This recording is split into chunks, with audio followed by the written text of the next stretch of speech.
Well, hello and welcome back.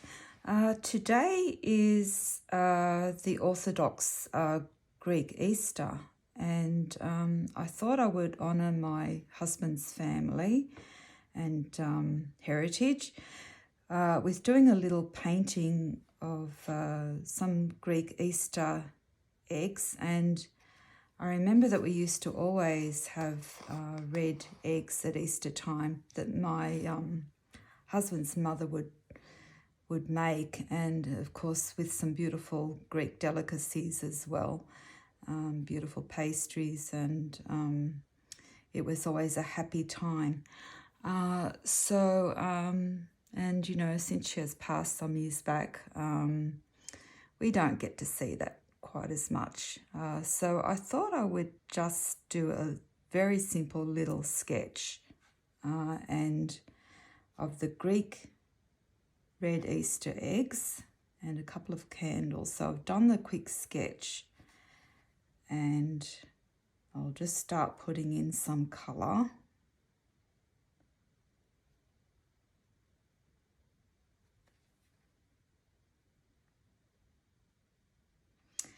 So here in Australia, it is the New South Wales South Coast.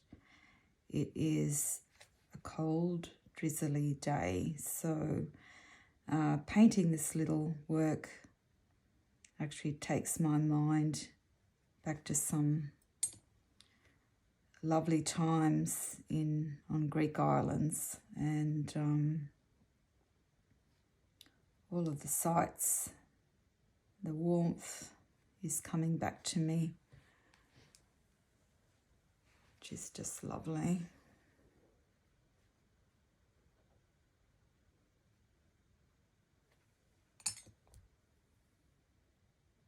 So I started with a red, a bright red in the Daniel Smith range of colours, and I'm just popping in some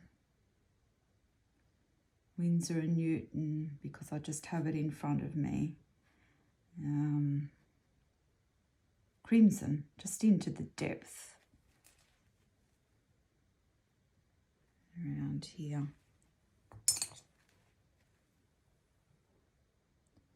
So if I paint directly up against that now, it will all spread. So this is wet, so it would spread to the other colours. So I will be just avoiding that and waiting for that to dry, although I can put in some, I don't mind the connecting shapes, so I will let that bleed in a little. You can see as I touch that wet puddle of paint, that will come into that section. So if you don't want that to happen, you have to wait for each section to dry, but I'm happy at this stage in my first washes to allow that to happen. It's a nice way to connect the work as well. There's a little one just popping under here and another one over here. So to continue on with those red eggs, I need to let these first washes dry. Otherwise, it'll just end up being just a red blob on paper.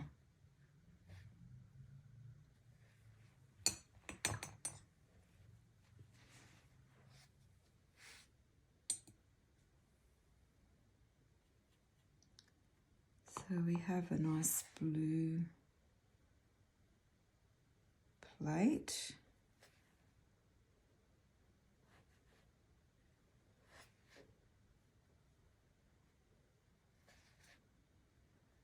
The blue edge.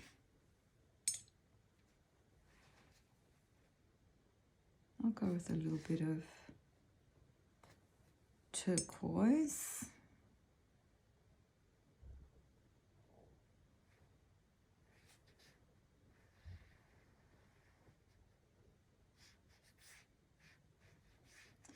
And I'll definitely leave the shadowing underneath until later, until everything has dried.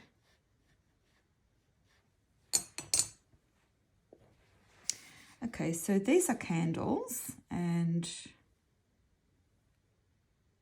I'm just going to start with a little light wash of yellow ochre. I'm just going directly in, I'm not really mixing on the palette.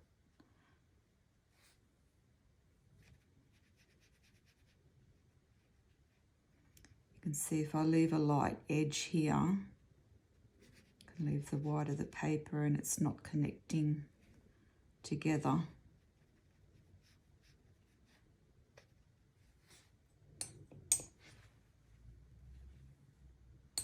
So what I want to do is just create a little bit of light with the candles just by flicking in some lemon yellow. These are starting to dry. So watercolour isn't always done in one step. You do need to let the first washes dry. And I'll go with some raw umber.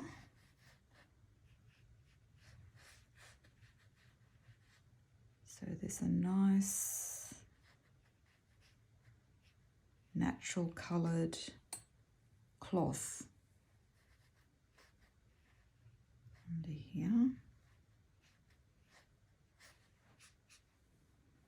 And look, it's not necessary to cover every inch of your paper. This is pretty much just a little study. So you can just rough that up a little. You can see how quickly I can get this in.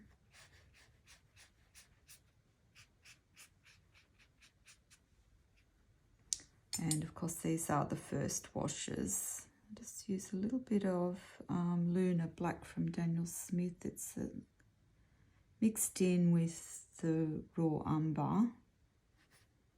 Can immediately give me that depth that I need in a shadow just here, where that cloth just laps over.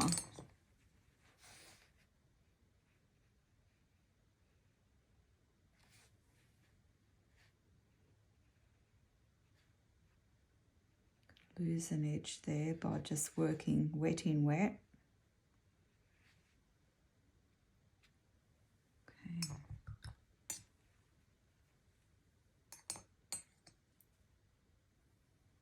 And I might go with this nice turquoise in the background. It's a cobalt turquoise, Daniel Smith colour. I tend to switch between a few of the brands. Loving some of the way that Daniel Smith colours granulate. Beautiful clear colours. I also love Winsor & Newton. It's the paint that I started painting in many years ago, was Winsor & Newton, and I still go back to some of their colours.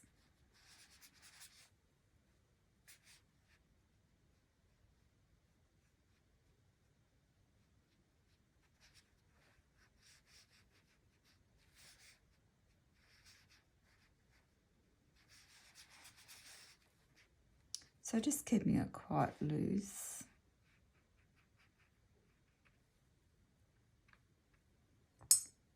Let's just drop some water in for a bit of interest in that background.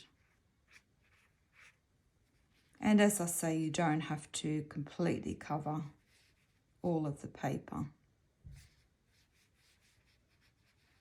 You might want some section a little darker.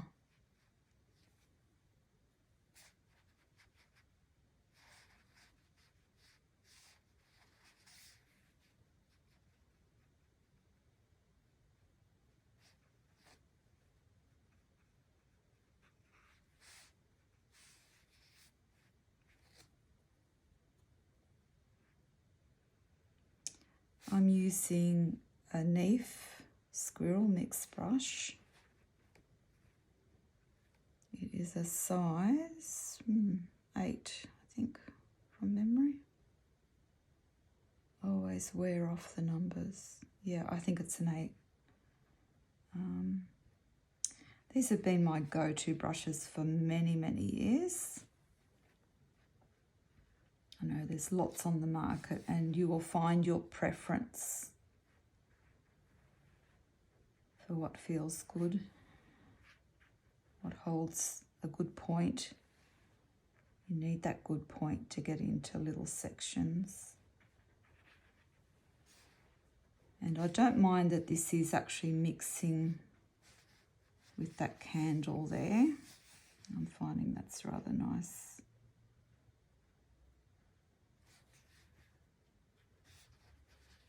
It all looks good in the end.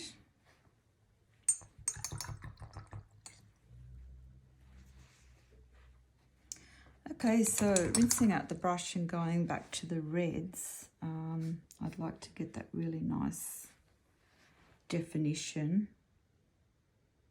So coming under that one, I'll start to build up the colour.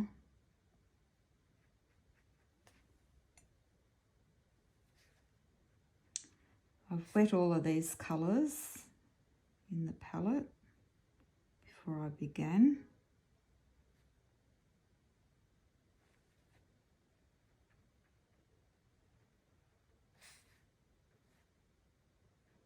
You can see with a lovely point in your brush that you can really get into little tiny areas.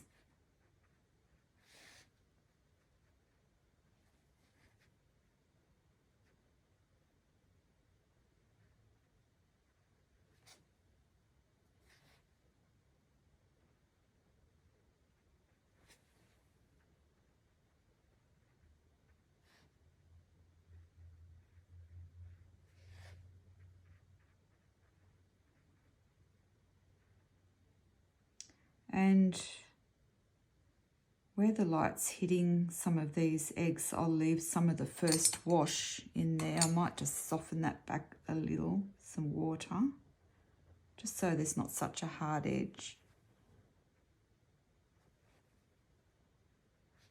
Here also.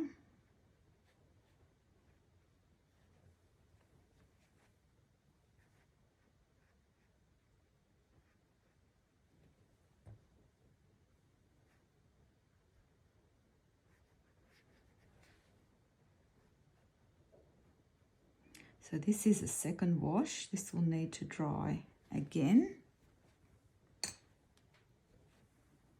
I'll just add some depth with some crimson into that brighter red, and just let that happen while it's still wet. So you get, if you paint wet in wet, you get a much softer blended look.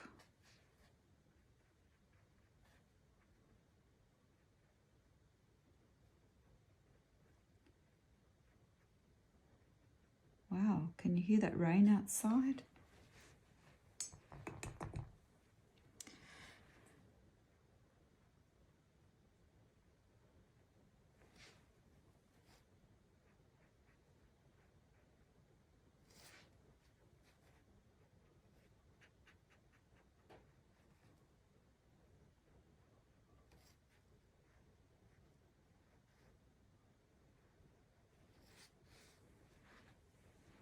Okay, so I need to let this dry off and come back, so before I can finish it all off. Talk soon.